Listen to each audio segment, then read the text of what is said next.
Mr. President, once again, we are hearing chatter from some Democrat senators about abolishing the filibuster. I had hoped we would move on from such talk after multiple Democrat senators pledged to uphold the filibuster, but apparently not. Apparently, some Democrats think that they can pressure or bully those senators and other Democrat senators who've expressed reservations into going back on their word. Mr. President, let me quote a former senator on attempts to change filibuster rules in the Senate. And I'm quoting, "We should make no mistake. This nuclear option is ultimately an example of the arrogance of power. It is a fundamental power grab by the majority party. Folks who want to see this change want to eliminate one of the procedural mechanisms designed for the express purpose of guaranteeing individual rights. And they also have a consequence and would undermine the protections of a minority point of view in the heat of majority excess," end quote. Mr. President, that was former Senator Joe Biden. Or here's what a current senator had to say on eliminating the legislative filibuster. And again, I quote, "I can tell you that would be the end of the Senate as it was originally devised and created, going back to our founding fathers. We have to acknowledge our respect for the minority, and that is what the Senate tries to do in its composition and in its procedure," end quote. That was a statement from the current Democrat whip in 2018. Mr. President, in 2017, 33 Democrat senators signed a letter urging that the legislative filibuster be preserved. 2017. And of course, Democrats have not limited their support of the filibuster to words. They've supported it by their actions. In the last Congress, Democrats set a record for forcing cloture votes, which is what has to happen in order to end a filibuster. They repeatedly used the filibuster when they disagreed with legislation that Republicans were advancing. They filibustered COVID relief. They filibustered police reform, even though Senator Scott and Leader McConnell had committed to a robust bipartisan amendment process. They filibustered pro-life legislation. And they made it very clear that they deeply regretted the fact that they could not filibuster judicial nominees, a situation, I would point out, Mr. President, of their own making.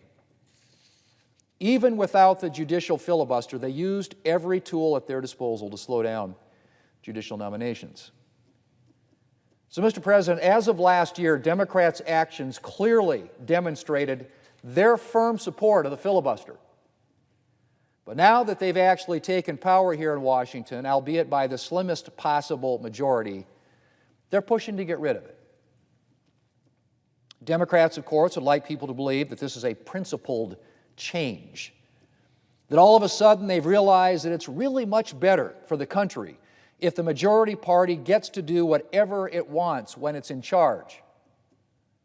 Well, Mr. President, I just have to say, if you believe that, I have some nice oceanfront property in South Dakota to sell you.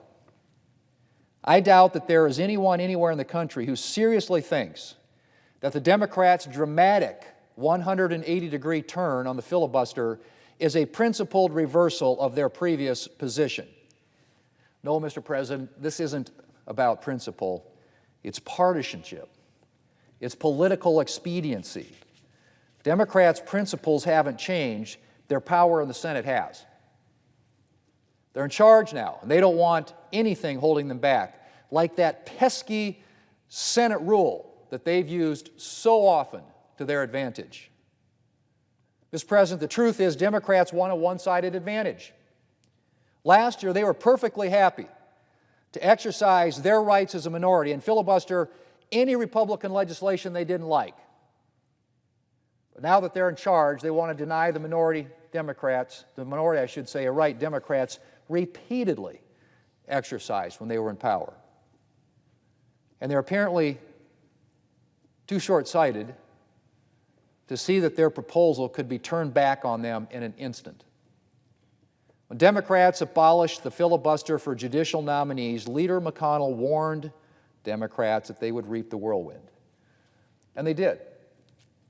Much to Democrats' horror, President Trump ended up being the chief beneficiary of the abolition of the filibuster for judicial nominees, appointing a vast number of conservative judges to the federal bench. Several Democrat senators have openly admitted that they had made a mistake by abolishing the judicial filibuster. The junior senator from Delaware came to the floor in April 2017 and said he regretted changing the rules in 2013. The senior senator from Minnesota not only said she regretted changing the rules, she went so far as to say in 2018 that she would support bringing the 60-vote requirement back. Yet now Democrats are apparently ready to abolish the legislative filibuster. How have they not learned their lesson? Unless Democrats are so arrogant as to think they'll never again be in the minority. Mr. President, some Democrats have suggested that we need to abolish the filibuster because otherwise the Senate won't get anything done. Well, not quite. Not quite, Mr. President. It's not that the filibuster could prevent us from getting anything done. It's that it could prevent us from getting everything Democrats want done. That's a big difference. The truth is, Democrats could easily get something done in the Senate if they were willing to actually work with Republicans. And by work with Republicans, I don't mean inviting Republicans to join their bills while excluding any meaningful Republican input. I don't mean threatening Republicans to support their bills on pain of having the filibuster abolished or substantially altered. No, I mean genuinely inviting Republicans to the table. Now, it would mean that Democrats wouldn't get everything they want done, and of course, Republicans certainly wouldn't get everything we want done. But we could get something done. In fact, we could get some pretty meaningful things done. We could negotiate an infrastructure bill. We could pass Section 230 reform, like the bipartisan bill I've introduced with Senator Schatz yesterday. We could pass police reform legislation, expand domestic manufacturing capacity, protect election integrity. We could do all of that and more if Democrats would engage in genuine bipartisan negotiation. Is it really too much to ask that Democrats find 10 Republicans to work with on major legislative items? Mr. President, everyone would like to pass their unedited agenda, just like they want it. But that's now not how things are supposed to work, at least not in the United States Senate.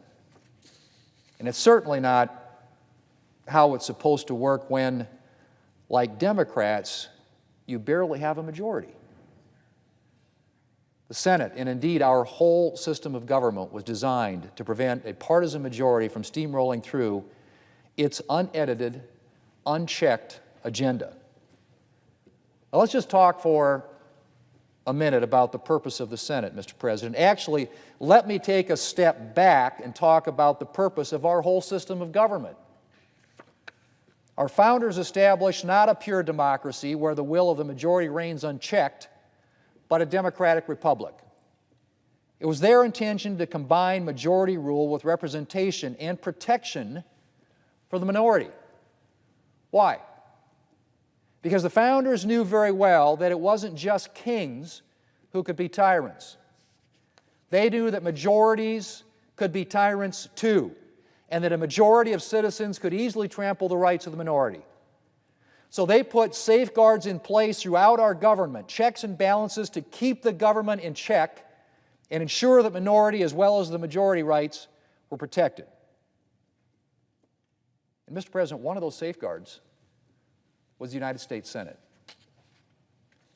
Wary of, to quote Federalist 62, and I quote, the propensity of all single and numerous assemblies to yield to the impulse of sudden and violent passions, end quote. The founders created the Senate as a check on the House of Representatives.